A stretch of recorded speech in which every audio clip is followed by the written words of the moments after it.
কণ্ঠ, সর্বদা সত্যের পথে।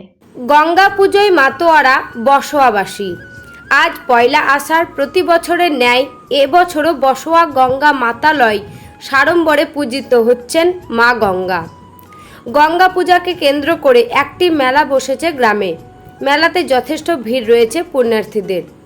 মেলায় যেতে কোনো আপত্তিকর ঘটনা না ঘটে সেজন্য মারগ্রাম থানার পুলিশ রয়েছেন মেলা প্রাঙ্গণে। সকাল 7টা থেকে ঘর করেছি, ঘরে এসেছি। তারপরে পুজো শুরু হয়ে মোটামুটি 7টা থেকে পুজো শুরু হয়ে গেছে। তারপরে মেলার প্রোগ্রাম আমাদের ওইকালে মেলার প্রোগ্রাম শুরু হয়েছে। প্রচুর গ্রামবাসী এখানে একত্রিত হয়। কত বছর ধরে পুজো হয়ে আসছে? আনুমানিক প্রায় 100 বছরের উপরে হয়ে গেছে এটা। আমার যারা বাপ দাদারা আছে তারা বলে যে এটা অনেক পুরনো। প্রতিমা কতদিন থাকবে? প্রতিমা আমাদের যে 7 দিন মতো হয়ে যায়, 7 দিন থাকবে। মেলা কি 7 দিন ধরে চলে? না, মেলা 2 দিন চলে।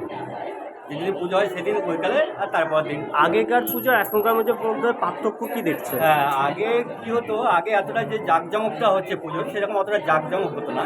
এখন যেহেতু চারিদিকে লোকজন একটা আধুনিকতা লাগিয়েছে, সেই জন্য প্রচুর পরিমাণে জনসংখ্যায় বাইরে থেকেও লোক প্রচুর সমাগম হয় এখানে। এই যে আপনাদের এই মেলাকে, এই পুজোকে কেন্দ্র করে একটা মেলা বসেছে, মেলার ভিড় কিভাবে নিয়ন্ত্রণ করছেন আপনারা? মেলা আমাদের ভলেন্টিয়ার বগেরা থাকে। তারপর আমাদের মারগ্রাম পুলিশ যে ওসি সাহেব আছে উনি আমাদেরকে প্রচুর সাহায্য করে। তারপর ওখান থেকে স্টাফও অনেক পাঠায়, সিভিক ভলেন্টিয়াররাও থাকে। এই কোনো অসুবিধা হয় না। পুজোকে কেন্দ্র করে আপনারা আগামী দিনে কি ভাবছেন? আরও একটু উন্নতি করার চেষ্টা করছি। ধীরে ধীরে যেরকম প্রোগ্রেস হচ্ছে সেরকম আমরাও একটু আরও আধুনিকতার যেন পাই সেরকমই চলছে। আপনার নাম? আমার নাম উত্তম কুমার। রিপোর্ট, বীরভূমের কণ্ঠ।